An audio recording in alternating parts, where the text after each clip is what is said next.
So a lot of people have wanted to know if we would share some information about our tuning. And we have been very secretive on it, and we will probably continue to until we get farther down the road where it's not as big of a deal. But we'll show you a couple changes and things like that, so people can understand where the differences are. So this is the idle area, okay? Let's see where we're at here. So this is your stock idle based on engine coolant temperature and intake air temperature, okay? You can see here the blue area is where this is lower, and the red area is where stock is higher, okay? But if you notice, we changed the engine coolant temperature settings here. Same with intake air temperature settings. You know, when I was in Wisconsin, it was -20 plus, so you know, we changed this to -10 down here and made it 1200, meaning that -10 or less will always be 1200 RPMs for the low idle set point there. And then as intake air temperature or engine coolant rise, it'll change. Okay. Cold idle adders. We put this all the way down to -20, and it'll add again. This is the amount of RPMs over stock it's going to add. I'm not RPMs. Yeah, RPMs. I don't know why I'm getting confused there. You can see this is higher than stock here.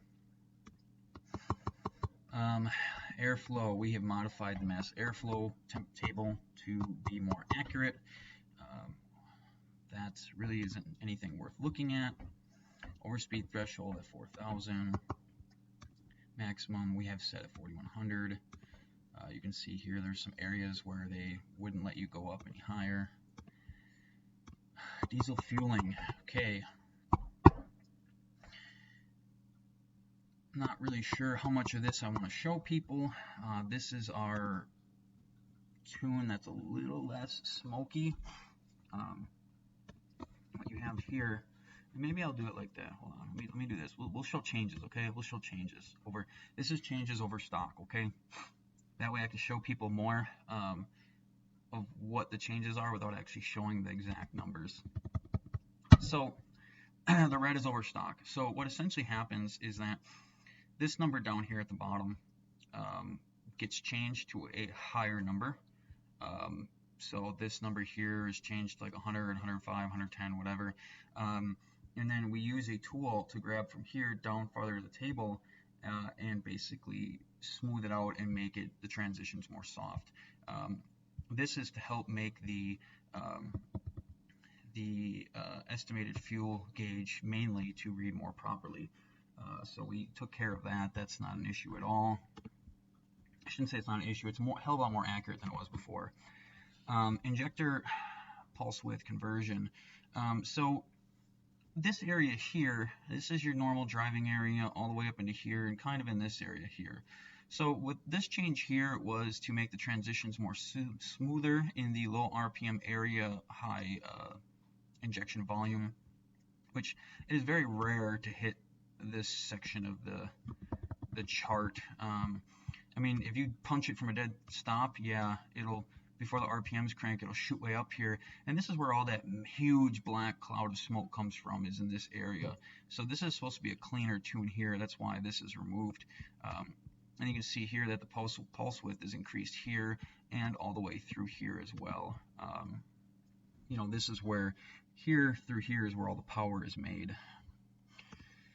Pilot injection. Let's just look at a random pilot injection map. So this one we'll look at here, okay? Current pilot injection, stock pilot injection. So we add actually a little bit of pilot injection to the area that we would consider the idle area to help with the clatter when the engine is cold. And then the higher RPMs, we lower the pilot injection because it's not needed as much, because the vehicle, the exhaust is loud, the engine's loud, it covers up the clatter, and at 3,500 RPMs, I don't think people care as much about the clatter. So this just helps save a little bit of the fuel economy up top at wide open throttle, but nothing really crazy there. So that's the pilot injection. You can see we've changed a lot of pilot injection maps all the way through here. Post-injection, no secret there. Get rid of it. You do not need post-injection on vehicles that do not have DPFs on them. Okay, so, and when you get rid of them, you have to modify a bunch of other tables. A lot of people don't understand that, so they just zero them out and they can't figure out why the truck's running funny. There's a lot more to tuning than just zeroing things out. Same with post-injection there, post-injection limits. Diesel timing, let's pick a random one. So if you remember the last one, the PPEI one, they just went 3 degrees over stock. As you can see on this one, we're anywhere from 15 to 27 degrees over stock, meaning that we're spraying fuel that much sooner. Now, we have limiters installed for safety. A lot of people are going to say something stupid along the lines of, oh my god, what is cylinder pressure at, and things like that, thinking that the cylinder pressure is what takes the cranks out, which is not true at all. With that being said, we test all of this stuff, including the timing, before we bother to put it in a customer's vehicle, because the last thing we're going to do is destroy someone else's vehicle in the process of what we're doing. This is where our fuel mileage comes from. I mean, this is exactly where it comes from, is this timing. The timing, it helps the power, everything else. You can see out of all the tunes we showed, we're the only ones that have done this so far. So, I mean, we changed all the events in here. Every event that could be changed has been changed. You can see anything that isn't, everything in here that's blue. So the green, those of you who don't remember, the green are areas that are different than stock. The blues are areas that are the same as stock. Well, all the blues in these pilot and post events are tables that have 0 information in them. Okay, max attainable torque, related engine speed. Table's maxed out. This table, there's no reason for this table to limit anything unless you really want to limit it down low in this area here. But again, torque is not what tears these engines apart. I wish people could just understand that. Monitoring differences. So my allowed difference is only 20% on this. My governor is slightly lower than my max RPM. Max inner torque by the torque monitor is a little bit higher than others. Torque management, as you can see here, everything has been changed. Maximum torque limit for the max torque limit for the engine. This is the maximum amount of torque the engine is allowed to make. It'll never make this, but this is to prevent going into limp mode in certain areas. Now, with that being said, we're not shutting limp mode off. We're using other areas of the tune to control it, so that way we're not controlling it based on torque, because a lot of times burning the tires and things like that can cause an extreme torque spike and put you in limp mode, and we don't want that. If you can hear that sound in the background, that is my dog drinking water. You can see here we have one of the most updated systems for HP tuners, as we have more tables here than the other tunes had. Here is the difference between stock. Okay, all the red is higher than stock, the blue is lower than stock. The only reason that there's blue lower than stock is to help smooth out the transitions in that one.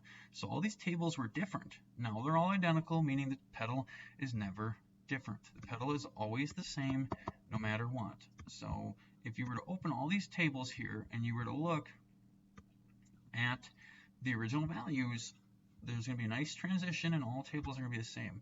Now this is the differences. You can see differences higher, higher, lower, blah, blah, blah, blah, blah. Nothing really special here, but again, this table is used for the pedal feel, the lag, things like that come from this table here. So this, pretty much the whole table should be read when you open it up and compare it to a stock file. Turbocharger. As you can see here, we've changed everything. So let's take a look. Pick a random table here, boost pressure control. As you can see here, we have increased the vanes in this area and decreased the vane control in this area. Let's pick a random one here. Same thing. Pick a random one here. Same thing. So I'll just show you a random one. There's no point in not showing you. This is the vane control, okay? Even though this says 100, it will not reach 100. The vanes on these trucks will not go over 96. So yes, I could change these to 96, and I might do so. Okay, here's stock. Okay, the vanes are like closed the entire time that the vehicle's going. We might play with it a little bit more. You know, our idea was that we would keep the vanes closed down low to help with boost, and as the RPMs increase, we would open the vanes up, allowing the turbo to flow a little bit better. Maybe not make as much boost, but the air will be able to go through it a little bit better and help prevent EGT issues. But if you'll notice here, we keep these down low. See, everybody's all got this crap at 0 and everything down here, and obviously it doesn't idle here, it idles in this area here, but still, there's a chance, so we bump that up there. Boost pressure. So here we go. Red is higher than stock. Blue is lower than stock. Let's look at this area here, okay? So